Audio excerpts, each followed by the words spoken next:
France ও স্পেনের বিশাল বনভূমি জুড়ে আগুন জ্বলছে। দক্ষিণ পশ্চিম ফ্রান্সের ঐতিহাসিক শহর বোর্তো থেকে মাত্র 15 কিলোমিটার দূরে অবস্থান করছে এক ভয়ঙ্কর দাবানল।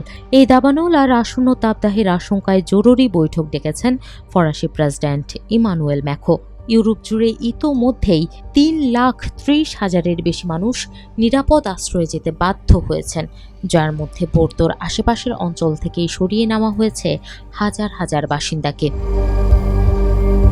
ফ্রান্সের জিরোন্ডে মূল আগুনটি এত বিশালাকার রূপ নিয়েছে যে সেটি নিজের প্রভাবে বাতাস এবং বজ্রপাত তৈরি করছে, অর্থাৎ আবহাওয়া পরিচালনা করছে আগুনই। ফলে বাতাস প্রতি মুহূর্তে তার গতি আর দিক পরিবর্তন করছে। ফ্রান্সের ন্যাশনাল ফায়ার ফাইটার্স ফেডারেশনের মতে, ফায়ার ফাইটাররা আগুনের সরাসরি মুখোমুখি হতে পারছেন না। পুরো পরিস্থিতিটা এখন রূপ নিয়েছে ডেভিড বনাম গলিয়াতের অসম লড়াইয়ে। এই আগুন নিয়ন্ত্রণে আনতে হলে হয়তো টানা 3 দিন ভারী বৃষ্টি দরকার, অথবা ফায়ার ফাইটারদের আগুনটিকে এমন কোনো স্থানের দিকে নিয়ে যেতে হবে যেখানে এটি নিজে থেকেই নিভে যেতে পারে, যেমন সমুদ্র। দ্বিতীয় বিশ্বযুদ্ধের পর এটি ফ্রান্সের সবচেয়ে বড় দাবানলের ঘটনা। বছর জুড়ে পুরো ফরাসি ভূমির প্রায় 98,000 হেক্টর জমি ভস্মীভূত হয়ে গেছে।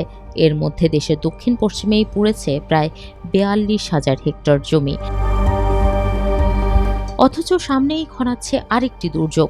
আবহাওয়া পূর্বাভাস বলছে 28 জুলাই থেকে কিছু এলাকায় তাপমাত্রা বেড়ে 40 ডিগ্রি সেলসিয়াসে পৌঁছাতে পারে, যা উদ্ধার তৎপরতাকে আরও জটিল করে তুলবে।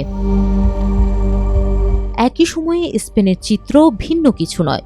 দেশটির পূর্ব উপকূলীয় শহর ভ্যালেন্সিয়ার কাছে নতুন দাবানল ছড়ানোর পর হাজার হাজার মানুষ ভিটে মাটি ছেড়েছেন। দেশটির পরিবেশ মন্ত্রণালয় জানিয়েছে, দাবানলে ইতোমধ্যে স্পেনের প্রায় 77,000 হেক্টর এলাকা ক্ষতিগ্রস্ত হয়েছে এবং অ্যাভিলা অঞ্চলের আগুনটি দেশের সাম্প্রতিক ইতিহাসের সবচেয়ে বড় বিপর্যয়। মাদ্রিদ ও অ্যাভিলার আশপাশ থেকে 90,000-এর বেশি মানুষকে নিরাপদ স্থানে সরিয়ে নেওয়া হয়েছে। স্পেনের রাজা ষষ্ঠ ফিলিপ একে প্রাকৃতিক ঐতিহ্যের অপরিমেয় ক্ষতি হিসেবে বর্ণনা করেছেন আর একটি বড় ধরনের জলবায়ু জরুরি চুক্তির আহ্বান জানিয়েছেন দেশটির প্রধানমন্ত্রী পেদ্রো সানচেজ। আগুনে ক্ষতিগ্রস্তদের স্বাভাবিক জীবনে ফিরিয়ে আনার ক্ষেত্রে সরকার পাশে থাকবে বলে ম্যাখো প্রতিশ্রুতি দিলেও আগুনে ঘরবাড়ি হারিয়ে ছায়াস্তূপে দাঁড়িয়ে থাকা সাধারণ মানুষের জীবনের অনিশ্চয়তা সহসাই কাটছে না। ইউরোপের এই দুই দেশের চলমান সংকট স্পষ্ট করে দিচ্ছে যে প্রকৃতির এই রূপ পরিবর্তনের মুখে বর্তমান বিশ্ব কতটা অরক্ষিত।